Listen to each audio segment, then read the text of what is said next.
Big boss Malayalam season 7 ഏറ്റവും പുതിയ പ്രൊമോയാണ് ഇപ്പോൾ പുറത്തു വന്നിരിക്കുന്നത്. ആ പ്രൊമോ അനുസരിച്ച് ക്യാപ്റ്റൻസി ടാസ്കിലേക്കുള്ള നോമിനേഷൻ നടക്കുകയാണ്.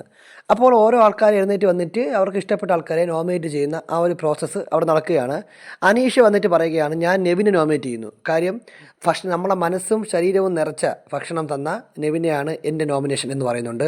അനുമോൾ വന്നിട്ട് അക്ബറിനെ നോമിനേറ്റ് ചെയ്യുന്നുണ്ട്. എന്നിട്ട് പറയുന്നുണ്ട്, ഈ അക്ബർ എന്ന് പറയുന്ന ആൾ ഇതുവരെയും ക്യാപ്റ്റൻ ആയിട്ടില്ല. അപ്പോൾ പുള്ളിക്കാരൻ ക്യാപ്റ്റൻ ആയി കഴിഞ്ഞാൽ ആ വീടിനെ എങ്ങനെ കൊണ്ടുപോകും എന്നറിയാൻ തനിക്ക് താല്പര്യമുണ്ട്. അതുകൊണ്ട് താൻ അക്ബർ നോമിനേറ്റ് ചെയ്യുന്നു എന്ന് പറയുന്നുണ്ട്.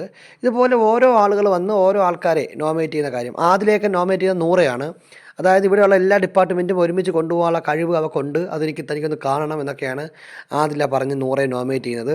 എന്തായാലും ജയിൽ നോമിനേഷനിൽ പോലെ തന്നെ ക്യാപ്റ്റൻസി നോമിനേഷനിലും ഒരു ഗ്രൂപ്പിൻ്റെ ഒരു അതിപ്രസരം അവിടെ ഉണ്ടാവും എന്ന് തോന്നുന്നു. കാര്യം ഇവരെല്ലാവരും ഗ്രൂപ്പായി തിരിഞ്ഞ് ആര് ക്യാപ്റ്റൻ ആവണമെന്ന് നേരത്തെ ഫിക്സ് ചെയ്തതിന് ശേഷം സംസാരിക്കുന്ന പോലെ നമുക്ക് തോന്നി.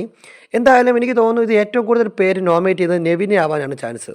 നെവിനെ അല്ലെങ്കിൽ അക്ബറിനെ അല്ലെങ്കിൽ ആര്യം പറയുന്നുണ്ട്, നിങ്ങൾ വീക്കിലി ടാസ്കിൻ്റെ ബേസിലാണ് നോമിനേറ്റ് ചെയ്യുന്നതെങ്കിൽ എന്നെയാണ്. കാര്യം താനാണല്ലോ ജയിച്ചത്, ആര്യനാണ് ജയിച്ചത്. അപ്പോൾ സ്വാഭാവികമായിട്ടും ആര്യനെയാണ് കൂടുതൽ വോട്ടുകൾ നേടേണ്ടത് എന്നൊക്കെയാണ് ആര്യം പറയുന്നത്.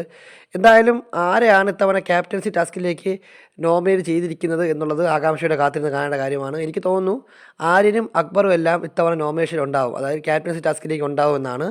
എന്തായാലും കാത്തിരുന്ന് കാണാം. ബിഗ് ബോസുമായി ബന്ധപ്പെട്ട കൂടുതൽ ലൈവ് എക്സ്ക്ലൂസീവ് അപ്ഡേറ്റുകൾക്കായി നമ്മുടെ ചാനൽ സബ്സ്ക്രൈബ് ചെയ്യുക.